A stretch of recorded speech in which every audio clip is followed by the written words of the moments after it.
Estamos ya listos y dispuestos para iniciar nuestro programa de hoy, tu voz local, Quinta Visión Televisión. Gracias por la sintonía. Vamos a revisar el estudio Valparaíso y el ciclo urbano post-UNESCO 2003-2022. Las principales ciudades patrimoniales latinoamericanas muestran operaciones de renovación urbana, turística e inmobiliaria en las áreas históricas que hoy son analizadas desde estudios sobre la gentrificación y turistificación. De ello estaremos para hacer una bajada de estos nombres que de pronto le pueden parecer algo extraños, difíciles incluso de pronunciar, y para eso tenemos un panel de expertos, como siempre, nos alegramos de aquello. Saludar a Joaquín Bustamante, director de la Escuela de Arquitectura, Comunicaciones y Diseño de la Universidad Viña del Mar. Joaquín, nos vemos nuevamente. Hace poco estuvimos juntos. Hola Carlos, mucho gusto, saludo a la audiencia ahí. Eso. ¿Cuánto estuvimos? Estuvimos en las noticias, ¿sí? ¿No me equivoco? Sí, así es, hace poco. Eso. Muy bien. Un gusto nuevamente, pues. Saludar a la doctora Angélica Pacheco, directora del Magíster en Comunicación Digital y Transmedia de la UVM, de casa allí, pues. Angélica, ¿cómo estás? Muy bien, muy contenta. Muchas gracias por la invitación, Carlos, y un saludo muy cordial a todos quienes nos escuchan. Eso. Y además, para cerrar las presentaciones de rigor, al doctor César Cáceres, autor del estudio, investigador del Centro Regional de Inclusión e Innovación Social, CRIS UVM. ¿Qué tal, César? Hola Carlos, hola Angélica, hola Joaquín, un gusto. Bien, después de los saludos, como es habitual, y reiterando los agradecimientos como siempre lo hacemos para quienes son nuestros panelistas, los invitados como ustedes, vamos a sumergirnos en este tema. Valparaíso es un ejemplo precisamente de esta materia, ya que tras la declaración de su área histórica como sitio patrimonio mundial de la UNESCO, se inició un proceso de renovación turístico-inmobiliaria en áreas patrimoniales dentro y fuera del polígono UNESCO. Y yo trabajamos esta pauta con anticipación, con el propósito precisamente de hacer las mejores preguntas y las que correspondieran, dependiendo, por cierto, del rol que ustedes cumplen. Y quiero ir inmediatamente con Joaquín para preguntarle, Joaquín, como siempre, desde tu expertise, y además de tu perspectiva como director de la Escuela de Arquitectura, ¿cómo ha influido la declaración de Valparaíso como Patrimonio de la Humanidad de la UNESCO en esta planificación urbana de la ciudad? Bueno, yo creo que ha sido clave. Hay luces y sombras, por supuesto, ¿cierto? El fondo, obviamente, llegar a que se declare Patrimonio de la Humanidad, ¿cierto? El sitio histórico significa que el Estado de Chile se organiza y pone foco en su gestión sobre ese polígono y sobre la ciudad. Entonces eso tiene, obviamente, en la primera etapa inicia un ciclo virtuoso sobre todo, ¿cierto?, de cambio de paradigma en el tipo de planificación, pero especialmente en mucha inversión en infraestructura y equipamiento en espacio público y sobre todo en equipamiento cultural. Ya eso es un hecho que creo que es significativo. Pero por otro lado, como pasa en todos los centros históricos, la categoría de patrimonio urbano, ¿cierto? Cuando asignamos el valor de monumento, un conjunto de edificios, y sobre eso se construye, por lo tanto, una ruta y comienza una difusión de valores, etcétera, etcétera. Bueno, comienza un proceso de interés, de visitar, sobre todo de visitantes que son fuera de estos lugares, y una presión, por lo tanto, por conocer, por visitar, por mirar, ¿cierto? Por experimentar lo que propone esos espacios. Y eso genera cambios profundos en el tejido social, económico, ¿cierto? Y muchas veces también en en el tejido espacial, porque se producen algunas operaciones de mejora, sobre todo dentro de los edificios que a veces son invisibles, pero que cambian la forma de vida de estos lugares, ¿ya? Dado que ya tenemos 20 años de esa declaratoria, es un proceso donde ya se evidencia claramente las tendencias de esa transformación. Perfecto. 20 años. ¿Se ha ido cumpliendo todo esto o estás describiéndonos el proceso que ha vivido la ciudad? ¿O es el ideal, así como se comportan otros escenarios, porque quiero preguntarte si efectivamente el ciudadano común y corriente le ha tomado valor a lo que significa esta nominación, bueno, y el contar con ella. Lo que yo describo es lo que ha sucedido en Valparaíso, es lo que sucede en general en los centros históricos. Y yo diría que si uno lo mira desde el punto de vista de la participación ciudadana, a través de organizaciones, a través, ¿cierto?, de la misma gobernanza, etcétera, claramente Valparaíso, desde la ciudadanía, se hizo cargo de esta declaratoria. Hay organizaciones, por ejemplo, que están dedicadas a la puesta en valor de los ascensores, ¿cierto? Hay todo un movimiento que tiene que ver con el Perdón, acceso al mejor mar, dicho, a la etcétera. lucha de que estos puedan funcionar y operar. Exactamente, a ese punto voy. Que en el fondo esto, obviamente, este empoderamiento tiene que ver con que ciertos elementos de la puesta en valor finalmente se activen, porque no ha sido un proceso fácil, ¿ah? No ha sido un proceso, ¿cierto?, que uno diría todo lo exitoso, y por eso yo decía luz y sombra. No es todo lo exitoso que uno esperaría en estos 20 años. Sí, claro. ¿Ya? Bueno, esto es como la especie del vaso mitad lleno, mitad vacío. Eh, a propósito de gentrificación y turistificación, ayúdanos, por favor, César, para entender estos conceptos. Y luego voy con, discúlpame, Angélica, apelo a nuestra amistad larga en la vida para ir con César y que nos describa estos dos conceptos, por favor, para entenderlo mucho mejor. Claro, antes de describirlo, es señalar un poco lo que ha sido justamente lo que tú decías, digamos, qué evaluación podemos hacer luego de 20 años, Sí. ¿no? De la declaratoria. Entonces, te diría que luego de los 20 años de la declaratoria, lo que tenemos es lo positivo, ¿cierto? De la rehabilitación de inmuebles de valor patrimonial en Valparaíso, rehabilitación de espacios públicos, como grandes hitos que mejoraron, digamos, el sitio Patrimonio Mundial. Pero también tenemos un proceso que se dio específicamente en los cerros Concepción y Alegre, ¿cierto? Que fue una renovación inmobiliaria turística, es decir, casonas que se transformaron desde usos residenciales a hoteles, restaurantes, hostales, ¿cierto? Lo que uno ve caminando por estos cerros. Eh, por lo tanto, cuando ese proceso de cambio de usos residenciales de un cerro, Alegre Concepción, pasa a niveles altos, es decir, con una intensificación de usos turísticos, generan oportunidades económicas para quienes levantan un negocio, ¿cierto? Pero también generan externalidades Un o impacto, impacto en los residentes. claro. Porque no podemos pensar que esa transformación hacia el Cerro Alegre de Concepción como lugar, como un enclave turístico, ¿cierto? Y de ocio para el fin de semana de las personas que visitan, ese no era un lugar vacío, había habitantes que vivían ahí, ¿cierto? Entonces, ahí apunta el estudio, a tratar de entender cuáles fueron las transformaciones urbanas, pero también sociales que trajo el proceso vivido en el sitio Patrimonio Mundial. Entonces, turistificación, para responderte, es la intensificación de usos turísticos en un pequeño espacio, en un espacio muy acotado de una ciudad. ¿Ya? Y en ese sentido, el Cerro Alegre y Concepción serían nuestros ejemplos en Valparaíso porque tenemos desde el 2003, ¿cierto? Mediante la acción privada, pero también promovido por ciertos subsidios o programas, ¿cierto? La transformación de casonas que eran residenciales, ¿cierto? A estos usos que hablamos, ¿no? Galerías de arte, cafés, restaurantes. Cuando esto sucede a una intensidad alta, digamos, hablamos de un proceso de turistificación que genera algunas, digamos, efectos, como cuáles. Una es que contribuye al despoblamiento, porque si tú transformas casonas residenciales a Claro, restaurantes, la gente sale, ¿no? sí. Entonces, una de las cosas que generó este proceso de transformación inmobiliario turística es que el Valparaíso viene despoblándose, ¿correcto? Y todos más o menos sabemos eso, en muchos sectores se viene despoblando durante 40 años, casi diríamos, no ni siquiera es de los últimos 20. Pero lo que generó este proceso de rehabilitación inmobiliaria turística es que reforzó ese proceso de Ahora, despoblamiento César, en esos perdón, sectores, pero eso también responde a otro fenómeno, por cierto. a otros procesos No como es el único. deterioro, ¿cierto? Claro. Exactamente.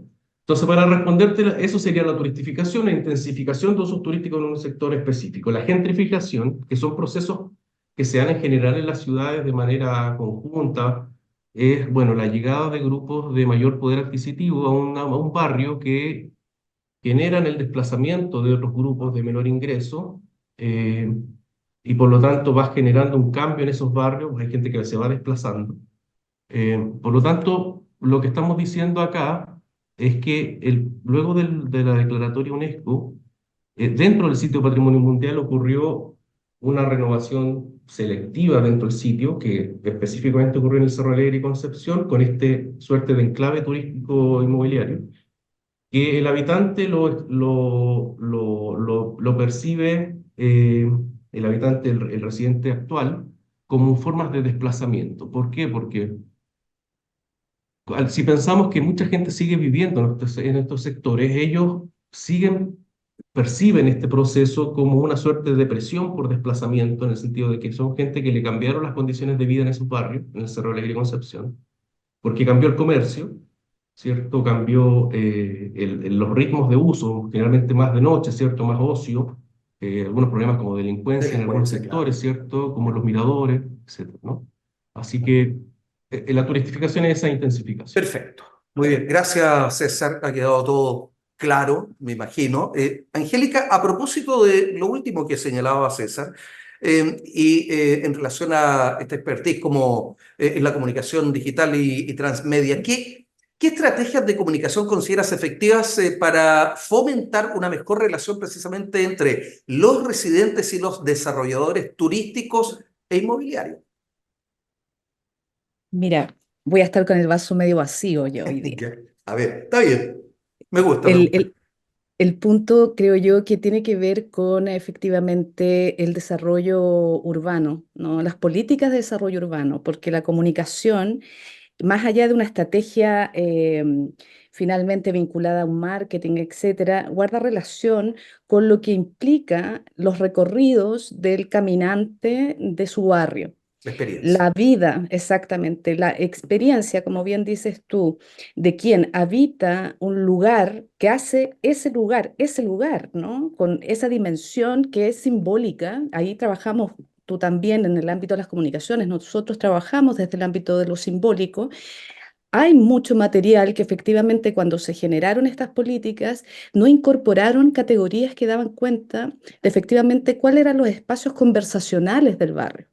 Entonces no basta con la obra, no basta con convertirla en un sitio turístico o un espacio de desarrollo inmobiliario, sino que efectivamente qué lugares eran fundamentales para la interacción in situ, en este caso presencial, que vivimos todos los que apostamos a vivir aún en barrios, y aquella que hoy día también la podríamos plantear desde lo digital, que efectivamente ese espacio es precioso, aún en estas historias que existen detrás de cada casona, en el almacén de la esquina que sobrevive. Y en esta permanente ir y venir de espacios, ¿no? Ahí hay como un reinventarse permanentemente. Eso que es constitutivo de un paisaje cultural, que es lo que generó a Valparaíso como patrimonio mundial, como paisaje cultural, es lo que efectivamente, creo yo, nos invita esta investigación de César Cáceres a volver a reflexionar, poner un tema en discusión que ha quedado un poquito en el olvido, justamente porque el tema de patrimonio se manoseó tanto desde el ámbito, yo diría, mediático, y que el impacto de la experiencia de quien vivía no tenía resonancia cuando tú en las alturas, en varios cerros de Valparaíso, tú puedes ir con el tema patrimonial, pero no hay agua potable. Efectivamente, hoy día es la oportunidad este estudio, esta investigación de poder volver a situar estos temas y poder influir en la política pública, que efectivamente las categorías deben ser incorporadas en la toma de decisiones. Pero salvando todas las diferencias, Angélica, el Cusco, salvando todas las diferencias, por favor, en la parte alta, ¿no es cierto?, es bastante, muy distinta en términos de su ordenamiento en la zona baja. Aquí parece que eso no ha operado, ¿no? Esa convicción, ese valor, como decía, de dónde estamos residiendo, viviendo, trabajando, desarrollándonos, disfrutando de la vida. Y el provecho que puede tener para esa cantidad inmensa de turistas parece que nos cuesta entenderlo. Sí, y además que también hay que considerar que es un boomerang, porque lo que se logró, ¿no es cierto? O el riesgo de lo que se convirtió el Cerro Alegre Concepción no invita tampoco al turista que está buscando espacios patrimoniales, que es lo que busca es una experiencia Sí, efectivamente de claro, un paisaje exacto. cultural, una relación con la vida de barrio, lo que hace finalmente lo diferente que es esta ciudad, que a pesar de todo, yo creo que tenemos que seguir apostando en ella. Sí. Tú trabajaste en el Ministerio de Vivienda y Urbanismo y perdona la imagen que se me viene, de ello sabe, por cierto, también mucho Joaquín, es que hoy día el concepto es el barrio, el entorno, no solo la construcción de edificios, la solución frente a la necesidad habitacional. Quiero seguir, por cierto, con César, para que, no, ya me di la vuelta, tengo que ir con Joaquín, me enredé yo mismo, me desordené. Ahora, Joaquín, ¿cuáles son los desafíos entonces que enfrenta Valparaíso a la luz de este estudio y de la realidad, ¿no es cierto?, de la ciudad para intentar equilibrar la preservación del patrimonio con el desarrollo urbano y económico? Sí. Mira, el gran desafío de Valparaíso, y lo dijo Angélica, y también lo plantea César, ¿cierto? Cuando César habla de la intensificación, es porque efectivamente Valparaíso se ha desarrollado basando su estructura económica en ese lugar. Nosotros el año pasado hicimos un estudio de vacancia comercial con Fundación Piensa en el sector de la almendrán, y existe una alta vacancia comercial. O sea, no es que haya otra oferta comercial que pueda sostener la ciudad. Tenemos el edificio Grace vacío. Entonces, si uno quiere hablar de estrategia de desarrollo, como planteó Angélica, uno tiene que mirar, ¿cierto? No solamente cuáles son los valores que están ahí en ese lugar, ese sitio histórico, sino que también el conjunto de la ciudad como un valor y restituir alternativas, ¿cierto? Y equilibrios, de tal manera que uno pueda bajar la presión sobre el centro del sitio histórico. Si yo bajo la presión sobre el desarrollo turístico, porque no depende Valparaíso en su desarrollo económico de esa fórmula, entonces yo puedo empezar a rescatar lugares que tienen, ¿cierto?, un gran significado desde el punto de vista de la construcción del paisaje y lo que en su momento se declaró patrimonio mundial. Yo quiero dar un ejemplo que para mí es clásico. Yo hice un estudio de lo mismo en el año 2006, tengo un registro fotográfico de todos los lugares, todos los espacios públicos del centro histórico, y uno que se ha deformado absolutamente es Dímalo con el ascensor Victoria. El proyecto del ascensor Victoria que hizo la Católica del País en su momento, hace muchos, muchos, muchos años, de estos juegos que estaban junto al ascensor, era porque había un tejido social basado en familia, y todo Dímalo eran casonas, ¿cierto? Donde se hacían concursos de jardines, y hoy en día uno va a Dímalo y uno puede ver eh, espacios estilo Jamaica, colores estilo Caminito en Buenos Aires, y gente que ocupa los juegos para cualquier cosa menos que para lo que se pensó. Entonces, pero como Valparaíso, su único eh, fuente de desarrollo económico es ese lugar, está condenado, ¿cierto?, a lo que plantea el estudio de César. Y ese es el gran peligro en este minuto. ¿Ah? Eh, César, voy a ir como la aguja del reloj, al revés de lo que hago siempre, ¿ah? Porque me ha dado el pie precisamente para preguntarle a César Cáceres. César, ¿qué te motivó para desarrollar este estudio sobre el ciclo urbano post-UNESCO en Valparaíso? Luego de 20 años es un buen tiempo para evaluar un hito de la ciudad, ¿cierto? Donde habían sembrado muchas expectativas de rehabilitación de Valparaíso, ¿cierto? Y luego de esos 20 años se han levantado voces, por ejemplo, desde las plataformas barriales, juntas de vecinos, que no necesariamente están legitimando o se sienten partícipes de lo que entendemos por patrimonial en Valparaíso, ¿cierto? Y por lo tanto, con colegas nos dábamos cuenta de que había ahí un elemento que estudiar a fondo, que era comprender de qué manera la declaratoria del sitio Patrimonio Mundial había detonado, digamos, una serie de cambios sociales y urbanos. Uno de esos cambios urbanos es esta configuración del Cerro Alegre Concepción como lugar turístico, pero al mismo tiempo, o sea, en paralelo con un sitios como el barrio Puerto, ¿cierto? O la parte baja de los cerros, cordillera, etcétera, bajo procesos de deterioro intenso, ¿cierto? Y de poblamiento. Entonces tenemos sitio patrimonio mundial fragmentado completamente entre un espacio que es de ocio y turismo y otro que está los edificios, ¿cierto? Un deterioro muy alto. Eso es, digamos, es una ciudad que tiene su sitio patrimonial fragmentado y en proceso agudo de deterioro. Y eso en sí mismo es un elemento que nos debiese llamar la atención desde los estudios urbanos, ¿cierto? Yo creo que lo que necesitamos, y quizás me estoy saltando acá a otra pregunta, pero lo que necesita el sitio Patrimonio Mundial de Valparaíso definitivamente es repoblar el sitio Patrimonio Mundial mediante subsidios, ¿cierto?, de vivienda, que se rehabiliten y se construyan viviendas de interés social para grupos medios vulnerables, repoblarlo, ¿cierto?, acompañarlo de planes de habitabilidad básica, mejorar sus espacios públicos, la seguridad, ¿cierto?, que son elementos que uno también busca cuando vive en estos barrios. Em, pero eso, O sea, de esa tejido social en necesidad de el fondo, de entender. personas, de... Exactamente, exactamente. Repoblar el sitio, acompañarlo de subsidios de rehabilitación de vivienda o construcción de vivienda, porque la única forma de tener tejidos urbanos sanos es gente viviendo ahí, familias creciendo, y eso es lo que hoy necesitamos. Yo creo que el gran desafío del sitio Patrimonio Mundial, recuperar esas condiciones de habitabilidad básica para que alguien, digamos, le interese vivir ahí, ¿no? A propósito, Angélica, ¿cómo impactan las políticas urbanas actuales en la vida cotidiana y en la identidad cultural? Obvio, estamos hablando de los habitantes de porteños, de Valparaíso.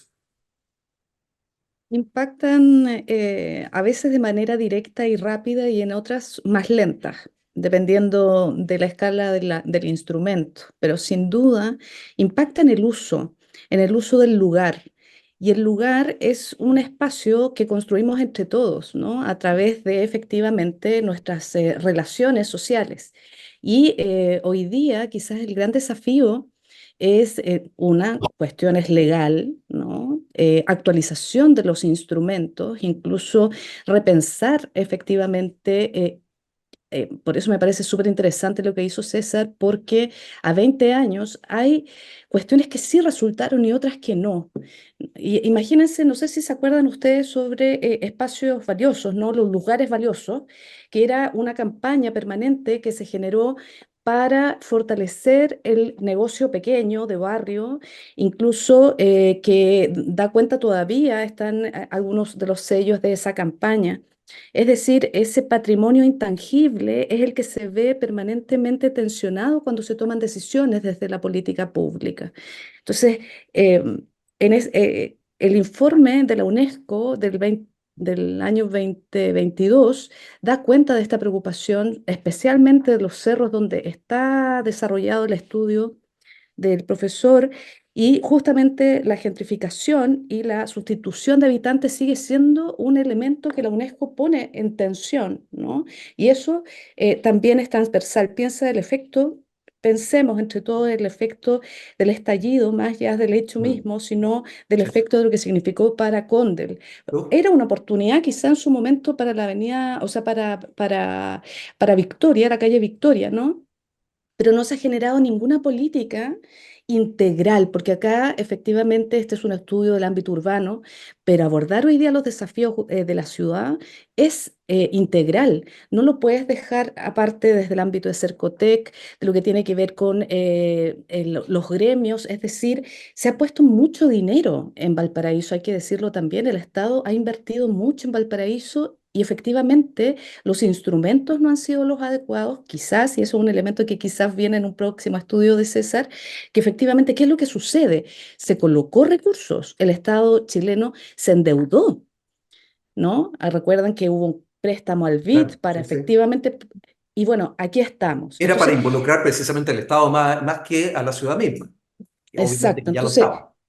hoy día creo que los usos de los lugares pasan a ser prioritarios, sobre todo porque hacerlo mal implica afectar la escasa cohesión social que tenemos. En un mundo hiperconectado, hiperventilados todos, sin tiempo para conversar. Entonces, esos espacios públicos, las calles son nuestros espacios comunicantes hoy día, son fundamentales de entender simbólicamente lo que significa para la cohesión social o para la convivencia en una comuna. Bien, me queda muy poco tiempo. Quiero concluir contigo, Joaquín. Esta es como una pregunta con respuesta. ¿Qué papel juegan los arquitectos y urbanistas en la gestión de los cambios tanto sociodemográficos como económicos en áreas patrimoniales como Valparaíso? ¿Juegan algún rol, algún papel? La verdad que hoy en día jugamos un rol, pero como en este panel, ¿cierto? Ya, Con pero periodistas, con geógrafos, con no me digas. antropólogos, ¿cierto? Con psicólogos, Ya, ese es el ¿entiendes? dato. Porque, claro, porque el reto hoy día hay que tener una mirada súper innovadora. Fíjate que el gran desafío hoy en día es qué se hace con Airbnb, porque yo ya no necesito construir un hotel para No. tener un hotel. Entonces, cuando Oh, Angélica habla, ¿cierto? De las plataformas digitales, etcétera, es porque las plataformas digitales modifican la forma, el uso que le damos a la ciudad. Entonces, la mirada ya no, ni siquiera alcanza las políticas, porque las políticas quedaron obsoletas. Por lo tanto, cuando hablamos de este tipo de problemas, se requiere de paneles de trabajo que son multidisciplinares y que incorporan incluso dentro de la interdisciplina, incorporan a la ciudadanía organizada para construir ahí una respuesta válida. Entonces, creo que estamos en un momento, yo creo que en ese sentido el estudio de César es un gran aporte, porque pone foco, pone luz sobre una cuestión fundamental que por exclusión, ¿cierto?, nos muestra también una serie de otros fenómenos que en Valparaíso no están abordados. La- Y la- por lo tanto, el rol de nosotros es jugar con todas las disciplinas y la ciudadanía en la solución del problema. la mitad del vaso vacío. Ahí nos vamos a quedar con eso, probablemente vamos a tener algún otro espacio para seguir conversando. De momento, agradecer claramente a Angélica Pacheco, me encanta decir la doctora Angélica Pacheco, además al doctor César Cáceres, autor de este estudio, investigador del Centro Regional de Inclusión e Innovación Social, CRIS VM, bueno, ya Joaquín Bustamante, director de la Escuela de Arquitectura, Comunicaciones y Diseño también de esta misma casa de estudios. Partner aquí en socios estratégicos en el desarrollo de esta y otras materias. Agradecer una vez más a ustedes también que hayan estado en la sintonía y siempre es bueno aprender algo más. Y si tenemos especialistas y expertos como estos, va a ser todo mucho más sencillo. Gracias, nos vemos en la próxima edición.